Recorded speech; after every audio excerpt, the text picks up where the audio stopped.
Hey, what's going on? You know who it is. You know what it is. All right, you guys, peep game. I just want to talk about the comments that was made by a professor by the name of Preston Mitchell. And I want to tell you that he is full of shit.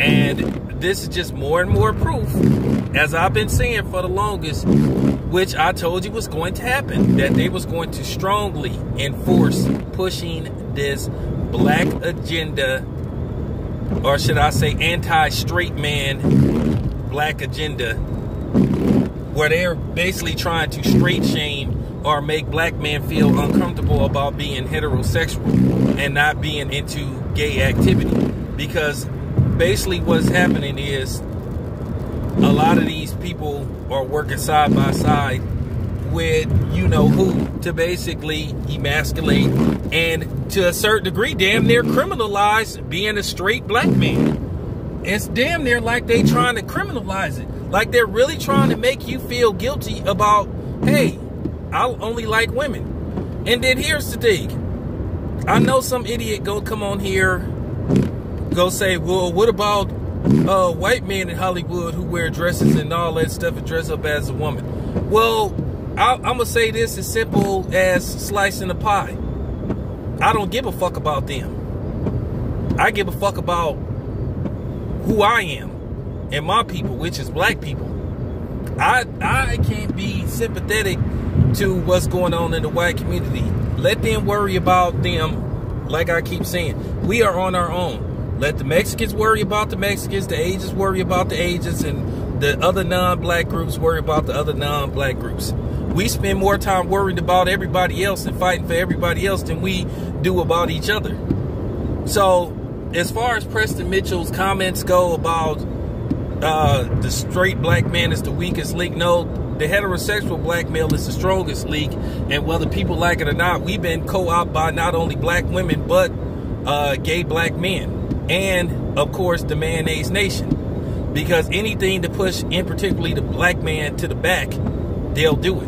Now, I'm not saying that all of our black women is working side by side with the man to emasculate us and compromise us and co-op us, but a lot of them are.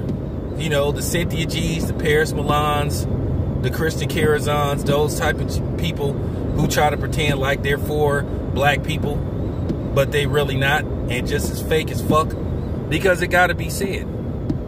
Now, this whole Andrew Gillum thing, I didn't really want to speak on this because at the end of the day, I think people need to open their eyes and be more, you know, I'll just put it to you this way. Don't rush to judgment thus far. Because at the end of the day, it's possible he could have been set up. He could have been drugged. Now, if he eventually says, hey, I'm bisexual or whatever the case may be, then we'll take it from there. Because we know how the media has this tendency of manipulating shit. Because I know for a fact you can be drugged and they can put you in a compromising position. Keep in mind, isn't this what Bill Cosby was accused of doing, of drugging people and then doing stuff to them? Now, aren't we furious? Now, wait a minute. And I just want to say for the dudes that's just going in on Andrew Gillum, isn't this what Cardi B was doing to men? Which her ass should be in jail because she admitted that she did this. But then they didn't file no charges against her because she was a woman. But I guarantee if that was a man that said, hey, I drugged a lot of women and I let my homeboys sexually assault them, I guarantee his ass will be in jail. So I'm just saying, we have Cardi B that admitted to doing that. So it's possible that could have happened to him. I was one of those dudes, I decided to be objective when I heard the story because I know that can be done. Now, whatever he's doing when he ain't with his wife, well, that remains to be seen. If it's something that's going to come out eventually, it's going to come out more than likely. But I just decided I wasn't really going to speak on Gillian because I didn't run a, you know, I didn't have all the facts. Because at the end of the day, as black men, we got to be careful. We got to be careful who we cancel, who we turn our back on. Because at the end of the day, he's saying he got drugged. And but the thing is, why were you around that dude? That's the question that needs to be asked. But as far as Preston Mitchell go, for him to say that straight black man is the weakest link, that's just appalling. Because like I said, look what they trying to do with that dude Billy Porter, or they trying to put black men in roles for women. Because like I said, this black man in a dress thing, they really been pushing that agenda. And I told you, after 2016, they was going to push that strong. Because now you seeing videos where you got dudes walking around and got men walking around in stilettos and tight pants and got full-blown beards walking around with lipstick on and shit. Like, what the fuck? And I feel like that's, you know, they're basically trying to sexually confuse black men. And they're basically trying to make it look like, hey, as a black man, you're not supposed to be with a woman. You are not supposed to procreate with a woman. You are supposed to be with another black man, or man, period. Because this got to be said, man. I'm not worried about the video getting dumbed down or backlash, because at the end of the day, the truth need to be said. People are scared of the truth. And people don't want to hear the truth. They don't want to hear the truth. They want you to lie. They want you to compromise yourself. They want you to suppress your thought process. And I told you I wasn't going to do that. Because at the end of the day, black men are in trouble. Because like I said, we getting it from every angle. Everybody is working against us. We got black men working against us. We got black women working against us. We got non-blacks working against us. And of course, Mr. Charlie is working against us, been working against us, and always will work against us. At the end of the day, when he take one example, I guess let him kick down the door, get through the door, that's basically his smoke screen. So when we accuse them of not providing an even playing field, they have they proxy, they have their props, they have their token to where they can say, oh, look at this dude. Well, I'm not easily fooled by that, because I'm still gonna keep talking. Where you have one example where things are supposed to be good in favor of us, I could come with 10 where it isn't. So you tell me, how's that even? Exactly. You know, this is just real talk. Like I said before, a lot of people don't want to hear the truth. At the end of the day, I got a 21-year-old son. I just had a long conversation with him about that shit, because I told him there gonna be some things he need to watch out for, because I felt he was old enough to be able to handle this type of conversation. And I talked to him for about an hour,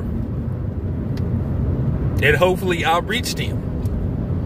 I told him, don't let people make you feel ashamed of, you know, not wearing extremely skin tight jeans, wearing leggers, you know what I'm saying, and halter tops and all that type of shit. You are a man. You are a black man. And no matter how much people try to tell you that these are different, these are not different. So that's pretty much my opinion on guys like, you know, Preston Mitchell. He full of shit. Once again, this is just more what you call straight shaming. You don't have to be, like I said before. Why is it if you a proud heterosexual man, they're making you feel ashamed of it, a proud heterosexual black man? And if people say, oh, most people don't care, no, they do care. Because why is this being aimed more towards black men than any other ethnic group? Why us? Why are you not aiming this towards Mexican men or Hispanic men or whatever?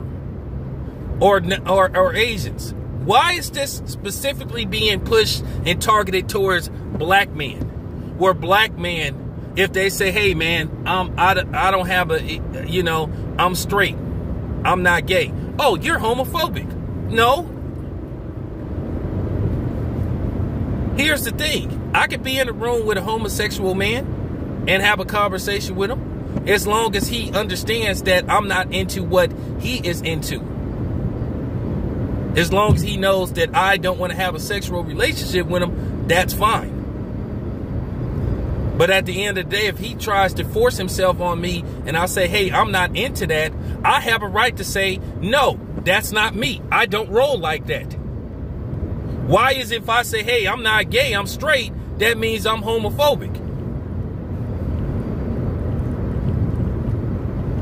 Once again, these fake titles, these fake labels that they try to put on black men and black people. Homophobic is when, or allegedly is when you don't want to be around a gay person, period, where you don't want to talk to, where you don't want to interact with a peer. That's being homophobic. Now, at the end of the day, would I hang out with a gay person? A straight up gay person? Absolutely not. Because what do we have in common? I can't go to the club with you looking for chicks because guess what? You're not into chicks. I can't really hang out with you and your friends because guess what? Your friends may have, have it in for me, may have a sexual attraction for me. And when I say, hey, I'm good, then all of a sudden it could pose a problem. Or the same way, I have a lady friend that has friends that want to meet you and you're not into them. So for real. At the end of the day, that's why they have, quote unquote, the gay club or whatever, because that's for gay people. But when in Hollywood, where you basically trying to push homosexuality mainstream, where you trying to make it look like, well, if you don't support homosexual people, then you're homophobic. Or if you're not into, I mean, for real, it's to the point to where you got society trying to tell black men who to actually sleep with. Trying to tell us that we supposed to be gay. And that's just wrong. And we don't have to accept that shit. Like I said, that shit with Genuine was like very telling. When you had that transsexual that tried to kiss Genuine, and Genuine didn't want that transsexual to kiss him in the lips, on the lips. Then you had people attacking Genuine, saying, oh, Genuine's transphobic or whatever the fuck that, like I say, making up words. And you had people actually attacking Genuine. So what, Genuine is supposed to let that transsexual kiss him because the transsexual wants to kiss him. Then you have people, Katy Perry, trying to tell the Migos that they need to let some drag queens perform with them. And they was like, no. Oh, I'm unsubscribing. I'll be like, so what, bitch? Unsubscribe, white bitch. For real. But once again, it always comes down to white people trying to tell black people what to do. Like I say, we are the only ones that they try to tell what to do, how to react to every situation. Because once again, they have a white supremacist slave master mentality. When it comes to black men, they are naturally groomed and conditioned to believe that black men are under them, that they are not equal to them, that they are not as intelligent as them, when that's the furthest thing from the truth. I mean, I want to get back to Genuine. You actually had people attacking him, saying that he was homophobic and all that type of shit. I was like, are you serious? Because he didn't want to be kissed? Okay, so let me get this straight. I guarantee you, if I was on a talk show or a straight man was trying to kiss a woman, just randomly kiss a woman, you know what they would call that? They would call that sexual harassment. Then Me Too would be popping up. Me Too with they fake asses would be popping up saying, oh, hey, that was sexual harassment. So that wasn't sexual harassment with Genuine. That's not sexual harassment when a homosexual dude tries to make a pass at a straight black man and he says, hey man, I'm not into that. Look what happened with Christian Keys. That man had to apologize for saying that he's straight, and he shouldn't have had to apologize when he had people basically making sexual advances at him that were men. I don't even want to repeat what was in his DMs and all that type of shit, but he says, hey man, respect my boundaries.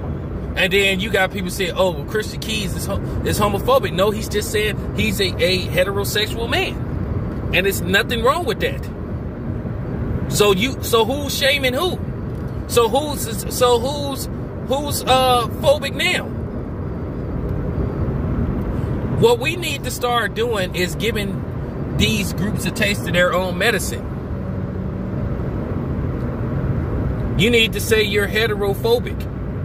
And we need to, for real, from now on, when people try to shame black men for being straight, say you're heterophobic. I can make up words too.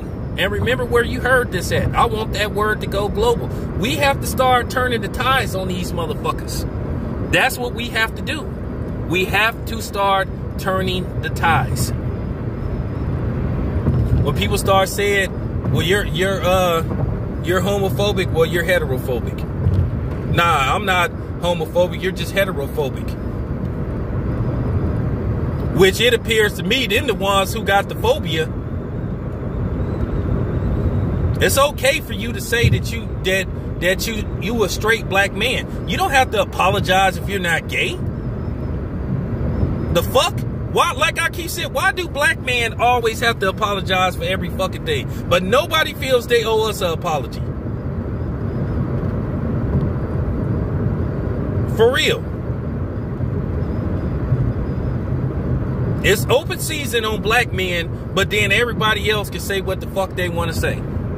I'm just keeping it 100. Nobody don't want to hear the real though. So at the end of the day, it just got to be said. You know, for real. It got to be said. People got to stop trying to like straight shame black men, and black men got to stop apologizing for everything. Because at the end of the day, if you don't apologize, people eventually gonna leave you alone. But when you start apologizing for everything, then that's when you get compromised. That's when you get emasculated. That's when they try to feminize you, bitch boy you up. Sometimes you gotta stand strong, stand tall. Sometimes you can't be worried about backlash. I done said shit, I wasn't worried about backlash. Like I said before, some of the things that I done said, I said things that a lot of people was afraid to say. I guarantee you guys, like I said, if I compromised my channel and said what everybody wanted me to say, followed the script and all that shit, and did what other people thought I should do, I probably would have like 30, 40,000 subscribers. But no, I'm not going to do that because that just ain't me. And like I said before, I done made mistakes. I'm not a perfect person. And I will continue to say that. I'm not saying I'm perfect. Like I said, I done made a lot of mistakes. I still make mistakes. But what I'll try to do is try to get better. You know, by working hard and having a good work ethic. Because there's some things that I have to change in my life. I'm 45 years old and I still make mistakes. I'm still growing as a person. But yeah, I just had to speak on this because I felt it was important. So as far as Andrew Gillum go, I want to wait till all the facts come out before I just like basically, you know, give a opinion on it one way or another. That's all I got to say. This your boy Town Biz. I'm out.